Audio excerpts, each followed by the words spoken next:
تو آئیے جی تفصیلات کی طرف۔ مرکب توصیفی کیا کرے گا؟ مرکب توصیفی صفت بیان کرے گا کسی اپنے موصوف کی، یعنی دو چیزیں ہوں گی، دو اسم ہوں گے، ایک دوسرے کے ساتھ جڑ کے آئیں گے تو مرکب بنے گا اور مرکب توصیفی بنے گا۔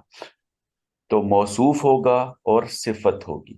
ایک چیز اور یاد رکھیے کہ اس کو آپ صفت نہیں کہیں گے، اس کو آپ صفت کہیں گے۔ فا کے اوپر زبر ہے۔ اچھا جی، یہ دیکھیے ولد صالح، یعنی سب سے پہلے ہم ترتیب کی بات کر لیتے ہیں کہ عربی میں جس کی توصیف بیان کرنی ہے، جس کی صفت بیان کرنی ہے، اس کو ہم پہلے رکھیں گے۔ ولد صالح، نیک لڑکا، ولد صالح۔ تو اس میں ہم جو صفت بیان کر رہے ہیں وہ ولدن کی کر رہے ہیں، تو جس کی صفت بیان کر رہے ہیں وہ پہلے آیا، اور جو اس کی کوالٹی بیان ہوئی ہے وہ بعد میں آئی۔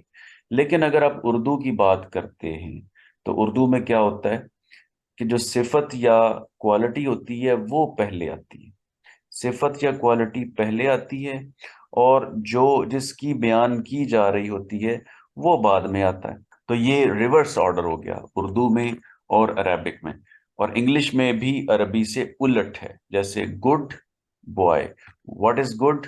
گڈ از کوالٹی، اور یہ پہلے آئی ہے، اور اس کا جو موصوف ہے بوائے وہ بعد میں آیا ہے۔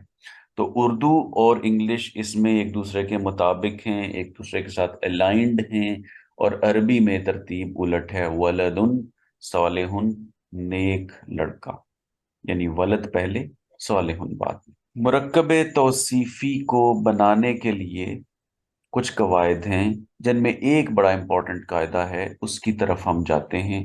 تو وہ قاعدہ کیا ہے؟ وہ یہ قاعدہ ہے جی کہ صفت اور موصوف چاروں پہلوؤں کے لحاظ سے ایک دوسرے کے مطابق ہوں گے، یعنی اگر موصوف کی صفت، موصوف کی جنس مذکر ہوگی تو اس کی صفت بھی مذکر استعمال کی جائے گی۔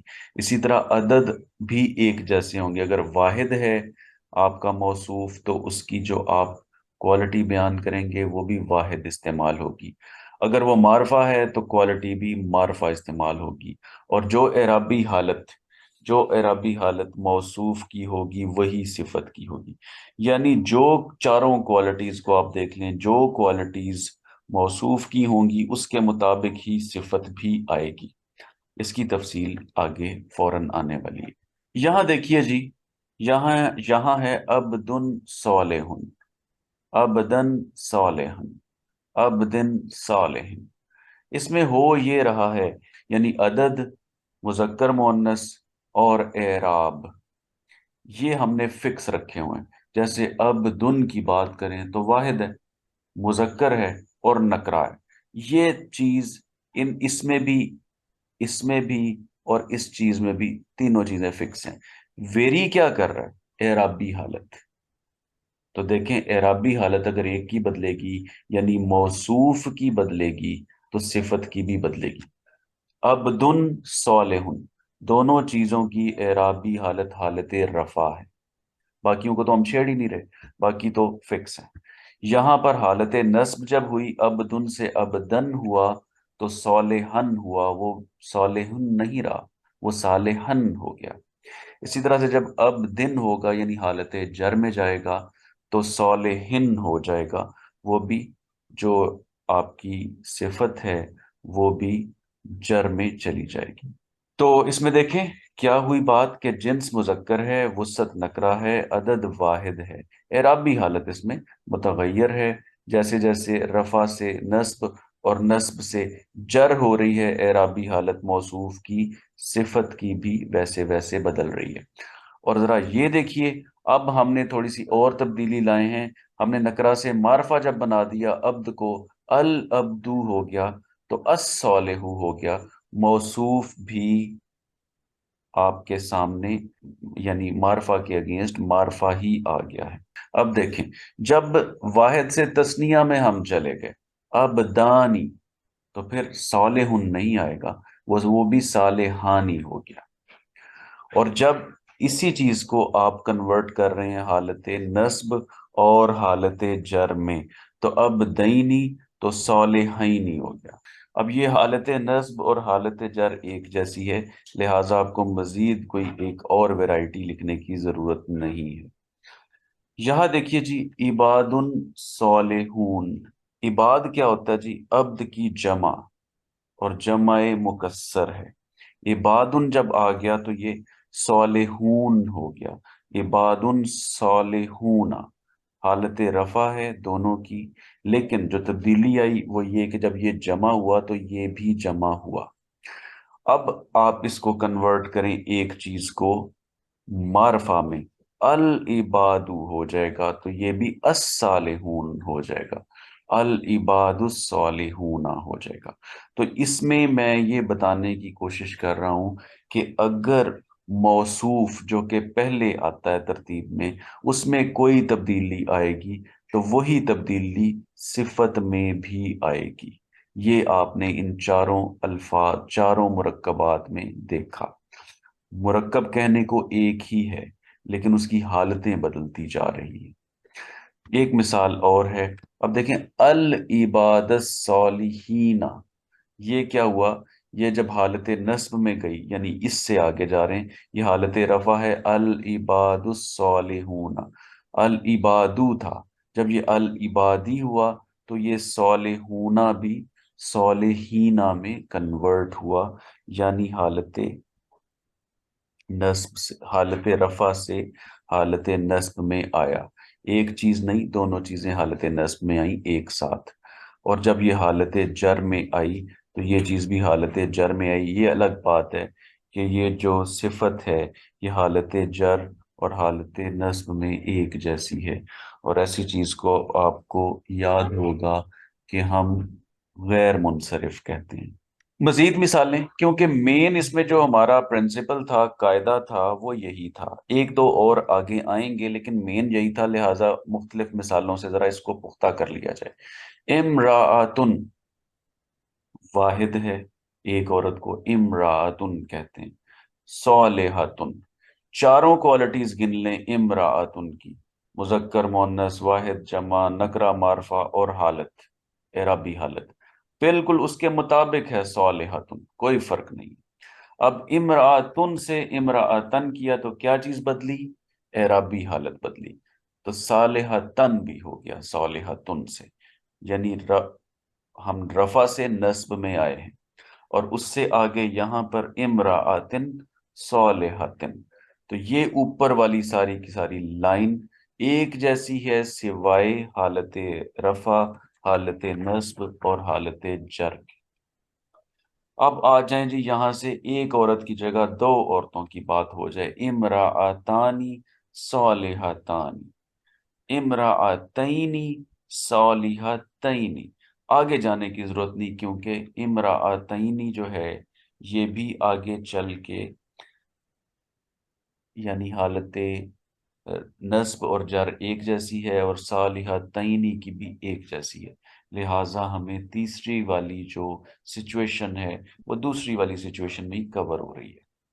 کچھ نیک عورتیں، نساء صالحات، ظاہر ہے کہ یہ آپ دیکھ رہے ہیں امراۃن امراۃانی، اور یہ بالکل ایک جمع مکسر پڑا تھا کہ بالکل ہی چینج ہو جاتا ہے نساء، تو یہ یہاں پر آپ کو جو دیکھیں یہ کرسر نظر آ رہا ہے، صالحتن صالحتانی صالحات، تو جمع یہ ہوتی ہے۔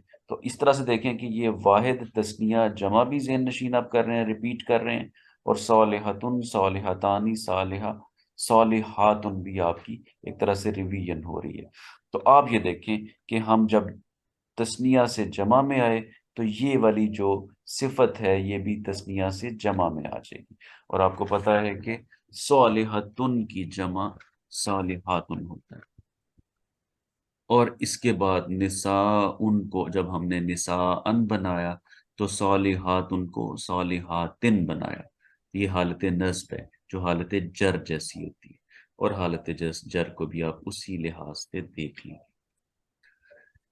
کسی بھی اسم کا اردو میں ترجمہ کرتے ہوئے سب سے پہلے اس کی وسعت، نکرہ یا معرفہ کا خیال رکھا جائے گا، اس کا خیال رکھیں۔ اب یہ بڑی ایک انٹرسٹنگ سی بات ہے، عجیب سی بات ہے، یعنی جب آپ نے نکرہ یا معرفہ جو ہے نا عربی میں تو دیکھتے ہی پتہ چل جاتا ہے، کسی نہ کسی طرح ال لگا ہوا ہے یا کسی اور طرح سے۔ اردو میں آپ کو کوئی نہ کوئی اس کے لیے الفاظ انٹروڈیوس کروانے پڑیں گے تاکہ پتہ چلے کہ وہ معرفہ ہے یا نکرہ۔ جیسے عمل صالح، ہمیں پتہ چل گیا کہ ال نہیں لگا ہوا لہٰذا یہ نکرہ ہے، لیکن اردو میں آپ یہ کہنا چاہ رہے ہیں کہ کوئی سا بھی نیک عمل، عمل صالح، تو انہوں نے کوشش کی ہے یہ کہنے کی کہ کوئی بھی نیک عمل، اور میں کہوں گا کوئی سا بھی نیک عمل، تاکہ پتہ چلے کہ کسی خاص کی بات نہیں ہو رہی۔ تو اب دیکھیں، میں کچھ اور ترجمہ کر کے تسلی ہو رہی ہے کہ کوئی سا بھی نیک عمل، ان کو ہے یہ، ان کو یہ کہنا مناسب لگا کہ کوئی بھی نیک عمل۔ تو یہ فرق آتا ہے کہ عربی کیوں سیکھنی چاہیے، کہ جب ہم ترجمے پہ جائیں گے تو ہر کسی کے ذوق کا ترجمہ پڑھ رہے ہوں گے، اور اگر ہم عربی جان جائیں گے تو ایگزیکٹ سچویشن کو پڑھ رہے ہوں گے کہ وہ کیا ہے، پھر ہم کسی کے مرہون منت نہیں ہوں گے۔ عمل صالح، یہ آ گیا نکرہ، یعنی کوئی سا بھی نیک عمل۔ اور اگر ہم بات کرتے ہیں العمل الصالح، تو اس کا مطلب ہے کوئی خاص نیک عمل۔ العمل الصالح یعنی کسی پرٹیکولر عمل کی بات ہو رہی ہے۔ تو یہ تھوڑی سی بحث تھی کہ جب نکرہ اور معرفہ میں تبدیلی آتی ہے تو ہمیں اردو میں ذرا نکرہ اور معرفہ کو مطمئن کرنے کے لیے ایڈیشنلی کوئی لفظ اردو کا انٹروڈیوس کرنا پڑتا ہے۔ یہاں ہمارا آج کا پوائنٹ یہ ہے کہ جب عمل العمل ہوگا تو صالح بھی الصالح ہو جائے گا۔ عمل صالح تو العمل الصالح، یعنی چاروں لحاظ سے جو آپ استعمال کر رہے ہیں صفت، وہ موصوف کے مطابق رکھنی ہے۔ یہ ڈیمانڈ ہے مرکب توصیفی کی۔ عملاً صالحاً، عرشن عظیم، میں ہر چیز کو اس طرح سے نہیں ریپیٹ کرتا، آپ کے ذہنوں میں فٹافٹ سکین ہو رہا ہوگا، یہ چیز ذہن میں آ رہی ہوگی کہ ایک چیز کی چاروں کوالٹیز، اس کی چاروں کوالٹیز ایک دوسرے سے مطابقت رکھتی ہیں۔ عرشن عظیم، الارشیل، الارشل عظیمی، جب ال لگ جاتا ہے تو کئی دفعہ کنیکشن سائٹ بنانا ہوتا ہے، الارشل عظیمی۔ آگے دیکھیے جی، اسواتن حسناتن، اسواتن حسناتن، اور آگے اسواتن ہوتا تو حسناتن ہوتا۔ جنتن عالیتن، حیاتن طیبتن، ذریتن طیبتن، اور ذریتن طیبتن۔ تو دیکھیں یہاں پر آپ کو ایروز سے پتہ چل رہا ہے کہ باقی کوئی چیز تو تبدیل یہاں پر، یہاں جو زور ہے وہ باقی چیزوں پہ نہیں بلکہ حالت رفع، نصب اور جر پہ ہے، کہ کیسے کیسے اعرابی حالت کو بدل بدل کے وہ دکھا رہے ہیں کہ دونوں نے آپس میں ایک دوسرے کے مطابق بدلنا ہے۔ باقی تینوں چیزیں انہوں نے یعنی مذکر مؤنث وغیرہ سیم رکھی ہوئی۔ نارن حامیتن، عذاب علیم، عین جاریتن۔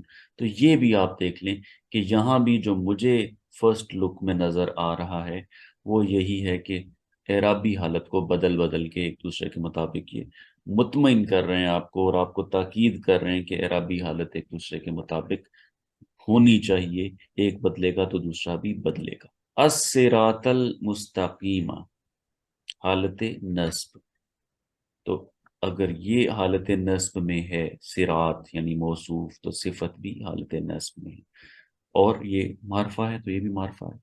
النجم الثاقب، تو یہ بھی چاروں لحاظ سے چیک کرتے جائیں، جہاں آپ کو نہ لگے وہاں آپ نے روک لینا ہے۔ غلامانی یتیمانی، تثنیہ ہے تو تثنیہ ہے، اور حالت رفع میں۔ آگے پھر ایک حالت رفع آ رہی ہے، فتح قریب، غلام یتیم، اور آگے نصب اور جر ایک جیسی، غلامینی یتیمینی۔ کئی دفعہ یہ ہو سکتا ہے کہ یہ ایک چیز جو ہے وہ مبنی، وہ منصرف ہے، دوسری غیر منصرف ہے، تو وہ پھر آپ کو تیسری چیز پہ جانا پڑے گا۔ ایک چیز چاہے وہی رہے، دوسری چیز جو ہے اس میں تبدیلی ہوگی تو وہ آپ تبدیلی کر کے دکھائیں گے۔ پیچھے ایک مثال ایسی آئی بھی تھی، اس میں یہ ہے جی کہ اگر موصوف جس کی توصیف بیان کرنی ہے، جس کی صفت بیان کرنی ہے، وہ اگر کولیکٹیو ناؤن ہے، کولیکٹیو ناؤن وہ ہوتا ہے جو ایک واحد چیز ہوتی ہے لیکن اس میں ایک کلیکشن آف سبسٹینس، اس میں کلیکشن ہوتی ہے، اس میں زیادہ لوگ جمع ہوتے ہیں، جیسے گروہ، جماعت، قبیلہ، ٹیم۔ تو یہ چیزیں جو میں نے آپ کے سامنے رکھی ہیں، اسے اس میں جمع کہتے ہیں یا کلیکٹیو ناؤن کہتے ہیں۔ اب اس کو دیکھنا یہ ہے کہ یہ ایک پیکٹ ہے، لیکن پیکٹ کے اندر بہت ساری چیزیں ہیں، لہٰذا ہم جمع ہی کنسیڈر کریں گے اس میں جمع کے لیے، چاہے وہ واحد ہے، اس کے لیے جو ہم استعمال کریں گے صفت، وہ جمع کی ہوگی۔ اب قوم ظالمون نہیں کہیں گے، قوم ظالمون، ٹھیک، یعنی ایک ظالم، القوم الخاسرون، نقصان اٹھانے والی قوم، القوم الفاسقین۔ یہاں پر ایمفیسز یا زور تو اس پہ ہے کہ آپ نے واحد کے لیے جمع استعمال کرنا ہے، لیکن یہ پھر بھی آپ کو حالت رفع سے حالت نصب کی بھی ساتھ ساتھ پریکٹس کروا رہے ہیں۔ القوم الفاسقین، القوم الفاسقین، اور القوم الظالین، القوم الظالمون، یہ اس کے بالمقابل مجھے یہ پڑھنا چاہیے تھا، القوم الظالمین۔ اور اس طرح سے باقی مثالیں بھی ہیں کہ آپ کے پاس جب کولیکٹیو ناؤن ہے تو اس کی جو صفت ہوگی وہ جمع بیان ہوگی۔ تو یہ ایک دوسری اہم چیز ہے جو ہم نے پڑھی ہے۔ اس کے بعد ایک اور چیز آپ کے سامنے آئے گی، اور وہ آپ دیکھیے کیا ہے۔ موصوف جس کی صفت بیان کرنی ہے، اگر وہ غیر عاقل ہوگی، غیر عاقل مخلوق ہوگی، تو اس کے لیے جمع مکسر صفت، مجھے ذرا ریپیٹ کرنے دیں، موصوف اگر غیر عاقل مخلوق کی جمع مکسر ہوگی، یعنی یہ سمجھ لیں کہ جمع مکسر ہو، آپ کے پاس جمع کا صیغہ آ گیا ہے، کوئی ایسی چیز ہے کوئی جو جمع میں ہے، اس کی صفت بیان کرنی ہے، لیکن صرف جمع نہیں، آپ نے دیکھنا وہ غیر عاقل بھی ہو۔ اب اس کے لیے علم یہ ہونا چاہیے کہ غیر عاقل مخلوقات کون سی ہیں۔ تو یاد رکھیے صرف 3 مخلوقات ایسی ہیں جن کو عربی میں عاقل مخلوقات کہا جاتا ہے، صرف 3 مخلوقات عاقل ہیں، عقل والی ہیں، انسان، جن اور فرشتے۔ اس کے علاوہ کچھ بھی ہو اور جمع ہو اور جمع مکسر ہو، تو آپ نے اس کے لیے اس کے مطابق صفت بیان نہیں کرنی، آپ نے صفت اٹھانی ہے واحد مؤنث کی۔ تھوڑی سی بات ذہن میں بٹھانا مشکل ہے، میں مثالوں کی طرف آتا ہوں۔ کتب جدیدۃ، اب کتبن کیا ہے؟ اب دیکھیں کتاب کا شمار نہ انسانوں میں ہوگا، نہ جنوں میں ہوگا، نہ فرشتوں میں ہوگا، لہٰذا یہ ایسی مخلوق ہے، چاہے بے جان مخلوق ہے، یہ ایسی مخلوق ہے جو کہ غیر عاقل ہے۔ اور کتبن جمع سالم نہیں ہے، جمع مکسر ہے، تو دونوں شرائط پوری ہو رہی ہیں کہ کتبن جمع مکسر تو ہے، اور کتبن جو ہے وہ انسان، جن اور فرشتے بھی نہیں ہیں۔ تو پھر اس کے لیے جو صفت بیان ہوگی وہ جدید نہیں، کیونکہ جدید جو ہے وہ واحد مذکر ہے، واحد مؤنث استعمال کریں گے جدیداتن، کتبن جدیداتن، کتبن قیماتن، انہار جاریتن۔ اب دیکھیں کتبن کتاب مذکر ہے بیسیکلی، اور کتبن اسی کی جمع ہے، اس کے لیے قیمن آنا چاہیے تھا ہمارے ایک نالج کے مطابق، لیکن ہمارا نالج جب اپ ڈیٹ ہوا ہے تو یہ نہیں، کیونکہ وہ پھر اپ ڈیٹڈ نالج کہتا ہے کہ یہ جمع مکسر ہے، غیر عاقل ہے، اس لیے واحد مؤنث استعمال کرنا ہے، کتبن قیماتن۔ انہار، انہار بھی جمع مکسر ہے، اور نہر بھی انسان، فرشتوں اور جنوں میں شمار نہیں ہوتی، تو انہار جاریتن، ایامن معدودتن۔ یہاں ذرا دیکھیے کہ حالت نصب ہے، اس کو بھی اس کی فکر نہ کریں، حالت نصب ہے، رفع ہے یا تیسری والی ہے، سمپل یہ دیکھیں کہ جمع مکسر ہے غیر عاقل کی، واحد مؤنث ساتھ اٹیچ کر دیں۔ اقلام قدیمات، صحف مطہرات، الاسماء الحسنى، امد ممددات، ممددات، امدن ہوتا تو ممددات،